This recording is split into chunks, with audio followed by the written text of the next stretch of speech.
Bendiciones, hermanos. Los invito a que abran su escritura en el libro de los Hebreos, capítulo 10, del verso 23 al 25. La escritura dice de la siguiente manera: mantengamos firme sin fluctuar la profesión de nuestra fe, porque fiel es el que prometió, y considerémonos unos a otros para estimularnos al amor y a las buenas obras, no dejando de congregarnos como algunos tienen por costumbre, sino exhortándonos, y tanto más cuando veas que aquel día se acerca. El tema de ese día se titula Costumbre en el creyente, entre signos de interrogación. El libro de los Hebreos consta de 13 capítulos, de los cuales el autor utiliza los primeros 10 capítulos para exponer la superioridad de Jesucristo sobre todo oficio, ministerio y sistema establecido. Oficios como rey, sacerdote, sumo sacerdote o profeta, y sistemas como el sacrificar, rituales, tanto como de justificación y purificación. Todo eso recae sobre la persona de nuestro Señor Jesucristo. Los 3 capítulos restantes, el autor los utiliza para dar consejos prácticos y deberes a todos los creyentes. El libro de los Hebreos es considerado como el libro más teológico. Su infinidad de escritos reflejan la supremacía del Hijo de Dios, su deidad, su carácter, su preeminencia en todo, dejando en claro que realmente Jesucristo es el Hijo de Dios. Pero también podemos notar que el autor deja entre líneas el contraste que existe entre Jesucristo y los creyentes.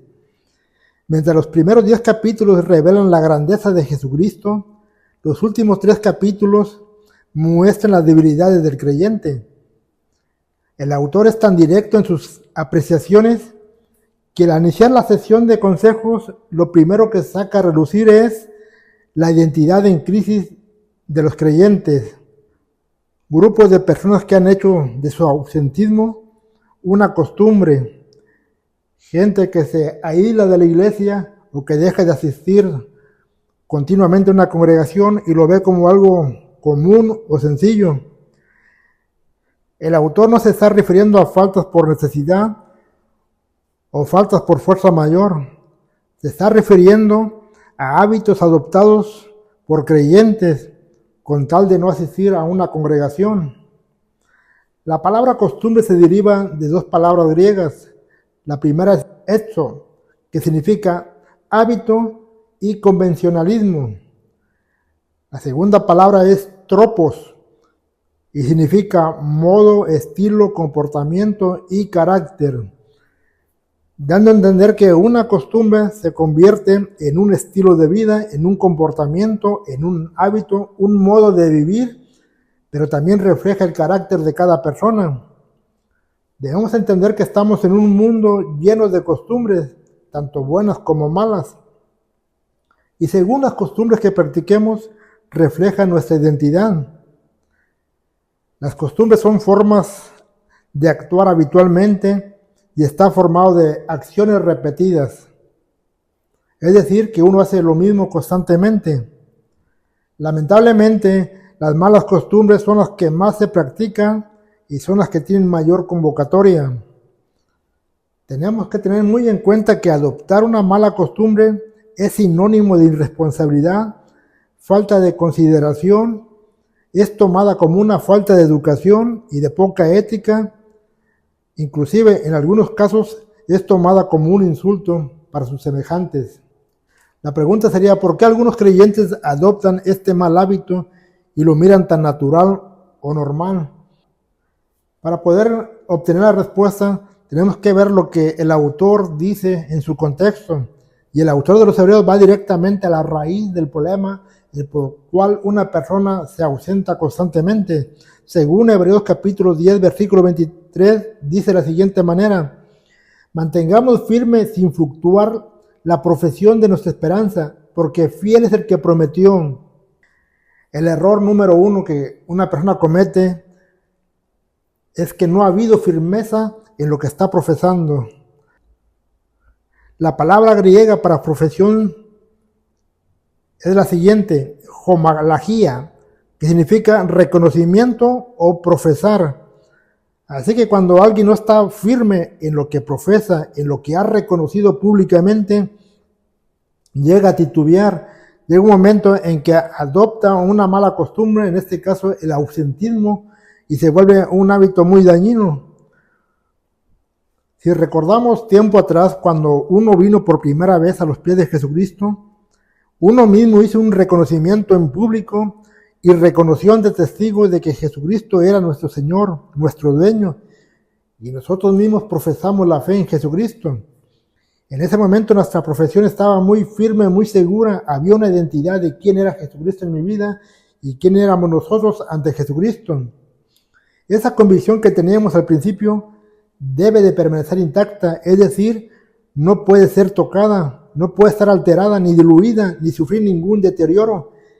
Debe permanecer tal como al principio cuando entregamos nuestra vida a nuestro Señor Jesucristo. Lamentablemente, el ausentismo atenta contra todo lo que afirmamos y profesamos. Mantener vigente la profesión de nuestra esperanza no es solamente cuestión de labios, de decir yo creo en Jesucristo o yo acepto a nuestro Señor Jesucristo. Esto no es cuestión de labios, de palabras, sino de hechos y de acciones que se tienen que demostrar constantemente. Una acción dice más que 1000 palabras. Hay que notar que Jesucristo en un momento llegó a reconvenir a los escribas y a los fariseos. En Mateo 15:8 le dijo, este pueblo de labios me honra, mas su corazón está lejos de mí. Cuando una persona se ausenta frecuentemente, cuando no se congrega regularmente, desde ese momento su fe realmente no tiene una identidad. Realmente lo que profesó tiempo atrás está siendo diluido, está realmente sufriendo una crisis. Así que el autor está haciendo un llamado urgente para que atendamos ese problema desde la raíz, la causa que ha realmente provocado que la persona venga a una crisis se encuentra en que esa profesión que expusimos públicamente ha sido descuidada. Ya no somos los mismos creyentes que al principio. Se requiere en este caso mucha firmeza, constancia, perseverancia, determinación, compromiso. Tener la capacidad para quitar todo tipo de obstáculo y dificultad que se nos presenta en nuestra vida o en nuestro camino. Esa misma firmeza debe ser sin fluctuar, es decir, sin vacilar, sin dudar, sin titubear, no depender de las emociones o de nuestro estado de ánimo. La convicción debe ser genuina y debe permanecer intacta desde el principio hasta el final. Una persona fluctuante es arrastrada por cualquier viento de doctrina, pero también una persona fluctuante es movida y arrastrada por cualquier obstáculo o dificultad que se le presente en la vida. Y al no tener firmeza, igualmente va a sufrir ese tipo de crisis. Así que el peligro no solamente son las herejías y las falsas doctrinas, sino también todo tipo de obstáculo que se nos presenta en la vida.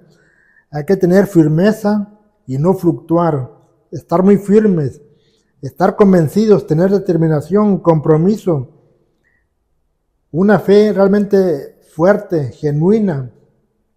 Otro consejo que el autor nos da también se encuentra en Hebreos capítulo 10, versículo 24, y dice el versículo de la siguiente manera, y considerémonos unos a otros para estimularnos al amor y a las buenas obras. Ese es un llamado realmente a la unidad, a fraternizar, a ser parte de una congregación. Ese no es un llamado a que uno se aísle o que uno se ausente, es todo lo contrario. Está llamando a fraternizar, a estar en comunión los unos con los otros, a estar formando parte de un grupo, de una congregación. Entendemos que de la gente que deja de congregarse o que asiste muy pocas veces a la iglesia tiene miles de argumentos para justificar su ausentismo. En algunos casos, por ejemplo, las personas que dejan de congregarse utilizan algunos comentarios como la palabra membresía no está en la Biblia, por tanto yo no puedo permanecer en un lugar. Otros van a decir yo no voy a la iglesia porque nosotros somos la iglesia. Otros van a decir también yo no voy al templo porque nosotros somos el templo de Dios.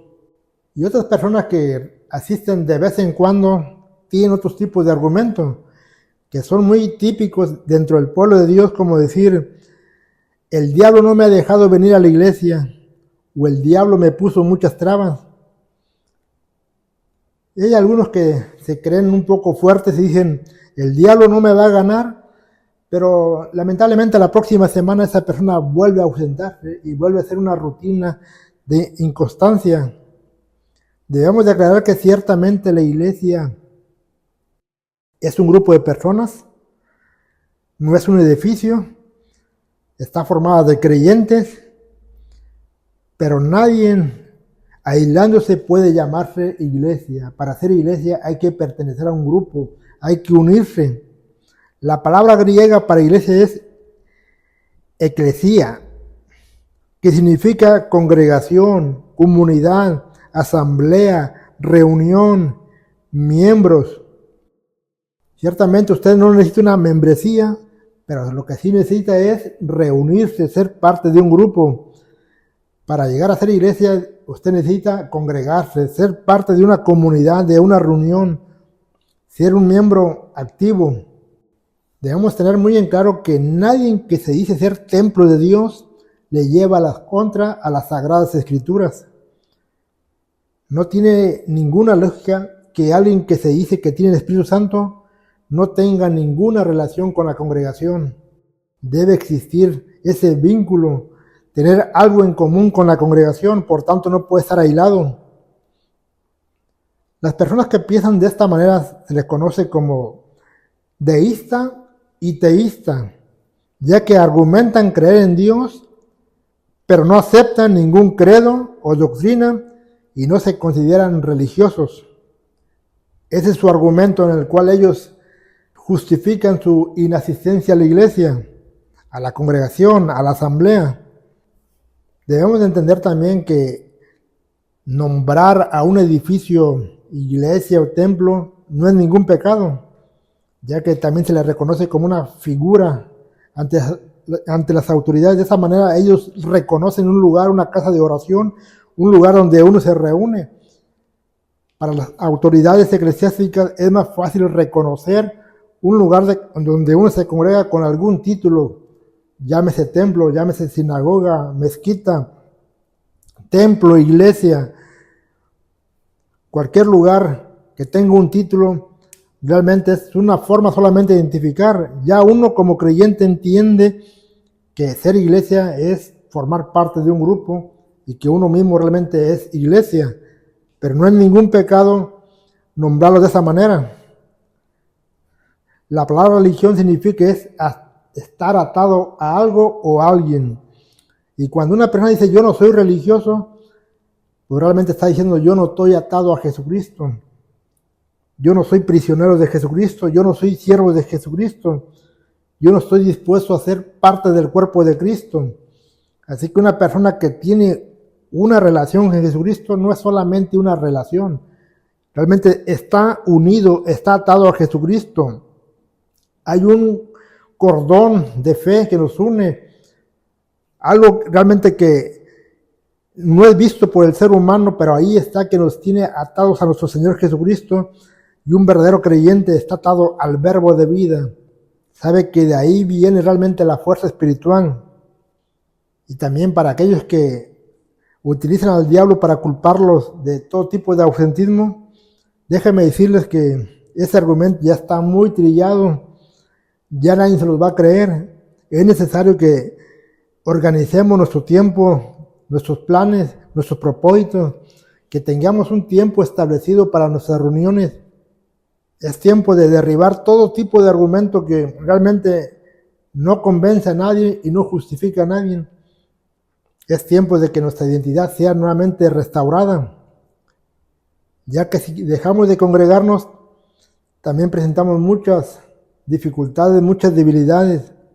Como ejemplo, podemos ver que en la etapa de la pandemia fue un claro reflejo de la fragilidad de muchos creyentes, ya que muchos no fueron capaces de alimentarse por sí mismos.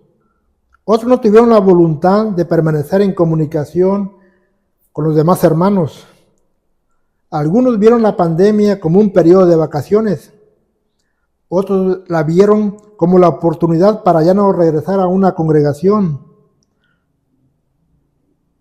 Una gran parte de creyentes mostraron enfriamiento, tibieza, apatía, se desconectaron completamente de todo asunto de Dios. Esto queda claro que es necesario congregarnos. Es necesario estar en comunicación con cada miembro de la congregación. Difícilmente alguien que se dice ser creyente o hijo de Dios podrá mantener una vida de obediencia y de fidelidad sin pertenecer a una congregación. Posiblemente esa persona continuará creyendo en Dios, pero su vida estará completamente inactiva, sin fruto, alejado del cuerpo de Cristo, y al final solamente creerá en su propia opinión. Por este motivo el autor de los Hebreos nos exhorta y nos invita a exhortarnos los unos con los otros para que no dejemos de congregarnos. Hebreos 10:25 lo dice: no dejando de congregarnos como algunos tienen por costumbre, sino exhortándonos, y tanto más cuando veas que aquel día se acerca. Ese es un llamado de alerta para cuando una persona deja de congregarse y que piensa que es normal. Debemos estar siempre alerta a cómo estamos actuando, cómo estamos realmente respondiendo al llamado a la convocatoria. No debemos de prestar ningún oído a personas que nos inquietan con consejos inadecuados para que dejemos de asistir. Debemos de cerrar nuestros oídos a ese tipo de comentarios, a ese tipo de consejos. El apóstol Pablo nos dice en 1 Corintios 15:33, no erréis, las malas conversaciones corrompen las buenas costumbres. Usted tiene que adoptar costumbres buenas, como el ser una persona constante, que asiste regularmente a la congregación, y cerrar el oído a toda persona que le da un mal consejo. La casa de oración es el lugar perfecto para reunirnos. Así que lo invito a que trate de arraigarse en un solo lugar. Ya no ande de congregación en congregación. No dé mal testimonio de usted mismo. No cambie de congregación y de pastor constantemente. Sea una persona firme, constante, que no esté fluctuando constantemente. No ande sin rumbo. No ponga su mirada en eventos o programas pasajeros. Mejor, si usted realmente tiene ese deseo de hacer algo por la obra, active, programe, realice eventos locales, comuníquese con la iglesia, trate de ser parte de este grupo, y de esa manera usted está congregándose constantemente y está activando. Estamos en un tiempo que es necesario fraternizar con nuestros hermanos. Es tiempo de familiarizarnos con cada miembro que forma parte de la congregación. Es tiempo de exhortar a los que se ausentan por costumbre. Debemos tener muy en claro también algunas advertencias o algunos cuidados que no pueden pasar desapercibidos. Toda persona que se acostumbra a ausentarse corre el riesgo de llegar un día a desertar y posiblemente regresar al mundo. Corre el peligro de apostatar, de darle la espalda a nuestro Señor Jesucristo, de negar la fe que una vez profesó. Es por eso este llamado de atención del autor de los Hebreos, que no tomemos una actitud equivocada, que no pensemos que el ausentarnos es algo normal. Debemos de verlo como algo dañino y crítico para nuestra propia vida espiritual. De él depende realmente nuestra firmeza, nuestra convicción, de que todo lo que profesamos realmente se está reflejando, se está viendo. Recuerde que todo hábito adoptado, sea bueno o sea malo, recuerde que todo hábito o costumbre adoptada, sea buena o sea mala, refleja nuestro carácter, refleja lo que realmente somos ante la sociedad, aún ante el mismo Señor. Nuestra identidad tiene que estar bien definida, realmente de quiénes somos delante de Dios y de quiénes somos delante de una sociedad. El salmista nos dijo en el Salmo 122:1, yo me alegré con los que me decían, a la casa del Señor iremos. Hay una alegría interna en el salmista al escuchar a la gente decir, a la casa del Señor iremos, a la casa del Señor nos reuniremos, ahí nos vamos a congregar, Ahí hemos sido convocados, ahí estaremos, cantaremos y alabaremos al Señor. Esto es lo que realmente encierra el Salmo 122.1, un llamado a la unidad, a estar unidos en una sola causa, con un mismo propósito, glorificar el nombre de nuestro Señor Jesucristo.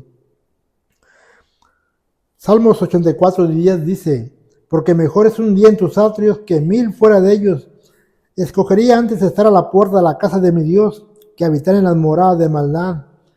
Nuevamente el salmista hace referencia a la importancia de lo que es congregarse. Mejor es un día en tus atrios que 1000 fuera de ellos.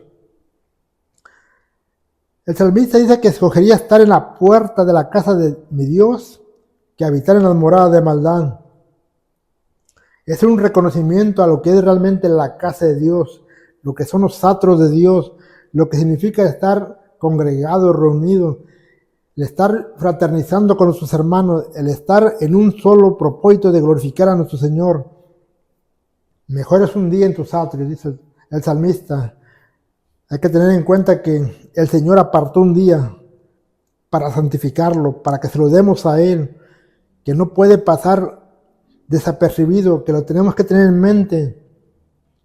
Es un día para el Señor, el cual no es negociable. Ese día no entra en tregua, ese día no entra en discusión, ese día es del Señor, le pertenece a Él y usted lo tiene que dedicar, usted tiene que quitar todo tipo de compromiso. En ese día usted no agenda nada más que el estar en la casa de Dios. Ese día usted se reúne, ese día usted comparte con su hermano la alabanza, comparte con ellos el mensaje del Señor, fraterniza con cada compañero que está a su lado. Esa es la gran invitación que este salmo nos hace. Mejor es un día en tus atrios. Y si usted viene cansado y cargado de problemas, lo deposita a nuestro Señor Jesucristo. Echamos la ansiedad ante Él, pero también entramos por sus puertas con acción de gracias, con alabanza, con alegría, con júbilo, con agradecimiento, reconociendo todo lo que Él ha hecho por nosotros cada día. Por último, el salmista también está muy convencido de la importancia de lo que es la unidad, la convivencia, el fraternizar, la unidad. Y el Salmo 133:1 dice así, mirad cuán bueno y cuán delicioso es habitar los hermanos juntos en armonía. Eso es lo que realmente nos debe interesar, reunirnos, estar juntos, armonizar, entender que realmente estamos en un tiempo difícil y complicado ante la sociedad, pero también estamos viviendo tiempos donde aún teníamos la oportunidad de reunirnos en algún lugar, en una casa de oración. Tenemos aún la oportunidad de glorificar a Dios, de alabarlo.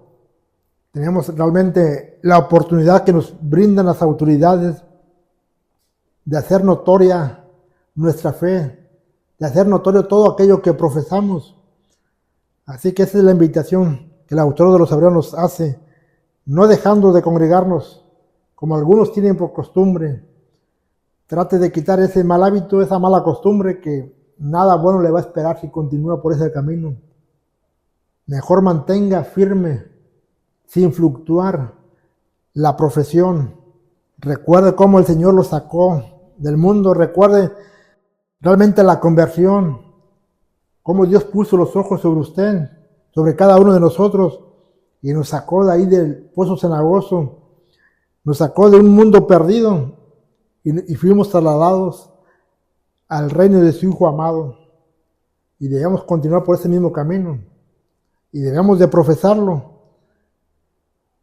De esa manera seremos también testimonio para otras gentes que algún día vendrán a los pies de Jesucristo. Y de igual manera debemos de exhortar a todos aquellos que de alguna manera no están asistiendo regularmente. Debemos de ayudarlos para que nuevamente valoren y aprecien el sacrificio de nuestro Señor Jesucristo que hizo por cada uno de nosotros y por ellos que han dejado de congregarse.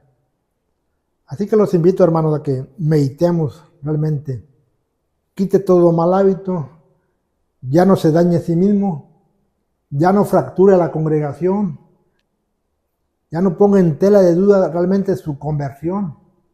Sea un buen ejemplo también para su familia, que lo vea a usted regularmente asistiendo a la congregación. Porque el día que usted deje de congregarse, posiblemente su familia también lo deje de hacer, y aquellos que nunca han venido, nunca lo van a hacer. Usted debe ser un reflejo y un ejemplo para ser imitado en lo bueno. Usted debe ser el motivo por el cual ellos también, o la parte fundamental por el cual ellos también pueden venir a la congregación. Usted puede invitarlos con su testimonio, con su perseverancia, con su constancia, que usted ha creído en Jesucristo y no está dudando, que su identidad realmente está definida. Permanecer firmes en el Señor, constantes. Bendiciones, hermanos. Este ha sido el tema de esta mañana. Lo invito a que se ponga de pie.